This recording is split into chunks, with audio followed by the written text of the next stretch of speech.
Summary of Canto 4, Chapter 15, King Prithu's Appearance and Coronation. The sages then churned the two arms of King Vena's dead body, from which a male and female couple appeared. The learned sages were so pleased to see the couple. They understood that an empowered expansion of Lord Vishnu had appeared. So they began to speak. They said, "The male is a plenary expansion of the power of Vishnu who maintains the world. The female is a plenary expansion of Lakshmi who is never separated from the Lord. This male, by the name Prithu, will be the first among kings and his reputation will expand widely. The female, by the name Archi, will be endowed with beauty that beautifies the ornaments she wears, and she will accept Prithu as her husband. The Lord has appeared as King Prithu to protect the people of the world. Shri, the Lord's consort and companion, has partially incarnated as Archi to become King Prithu's queen." At that time, the Brahmanas praised King Prithu. The Gandharvas sang his glories, the Siddhas showered flowers, and the Apsaras all danced in ecstasy. Conches, bugles, drums, and kettle drums vibrated in the outer space. Great sages, forefathers, and personalities from the heavenly planets arrived there. Lord Brahma arrived there along with the demigods. Seeing the marks of the club on King Prithu's right hand and the lotus on his feet, Lord Brahma could understand that King Prithu was the Lord's partial representation. Before accepting someone as an incarnation of God, one should definitely verify his identity according to the symptoms mentioned in the Shastras. The learned Brahmanas then arranged for King Prithu's coronation. People collected different paraphernalia for this ceremony. All the rivers, seas, hills, mountains, serpents, cows, birds, animals, the sky, the earth, and all living entities collected various presentations to offer the king. King Prithu was exquisitely dressed and coronated. Together with his well-ornamented wife Archi, they appeared exactly like fire.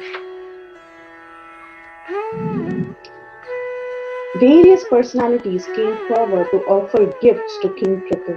Kuvera offered a golden royal throne. Varuna offered an umbrella. Vayu gave two chamaras. Dharma offered a flower garland which would expand his fame. Indra offered an excellent crown. Yama a punishing rod to rule the world. Brahma gave an armor made of spiritual knowledge. Saraswati gave a transcendental necklace. Lord Hari gave his Sudarshan Chakra. Lakshmi gave imperishable opulences. Lord Shiva gave a sword marked with 10 moons. Durga gave a shield marked with 100 moons. Soma gave horses made of nectar. Vishwakarma gave a beautiful chariot. Agni gave a bow made of the horns of goats and cows. Surya gave arrows as brilliant as sunshine. Bhumi gave slippers with magic power. The demigods gave flowers and they showered flowers again and again. The Kecharaha sang, they performed drama, they performed musical performances, and they gave the power to disappear. The sages gave infallible blessings. The ocean god gave a conch. The seas, mountains, and rivers gave a path for his chariot. And the bards offered prayers and praises to King Prithu. Seeing the professional bards praise him like this, Maharaj Prithu smiled, and with gravity of thundering clouds, with a voice which sounded like thundering clouds, he began to speak. He said, "I haven't yet displayed these qualities. O gentle Suta, Magadha, and Vandi, how can these qualities be directed to me as I have not yet displayed them?" But then the bards might say, "What fault is there if we praise you?" So that is when Prithu Maharaj said, "If I do not display these qualities, your words will go in vain and you will incur sin. So it is better that they be offered to someone else."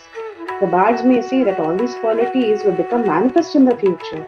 But then Prithu said, glorify me in the future when I exhibit these qualities, not now. So then the bards would think, what do we do now? Inspired by the assembly, we have begun to glorify you. And that is when Prithu Maharaj said, the gentle should always offer prayers to the Supreme Lord and not to a human being like me. But then the bards indicated that you are the Supreme Lord, completely worthy of praise. And Prithu Maharaj said, how can a person allow his followers to praise him for his future qualities and activities? Such praise is simply cheating or an insult.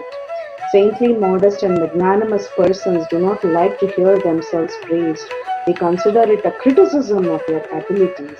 Right now, I am not very famous for my personal activities. Therefore, how could I engage you in praising me for those activities? Thus ends the summary of Canto 4, Chapter 15, King Prithu's Appearance and Coronation. Hare Krishna.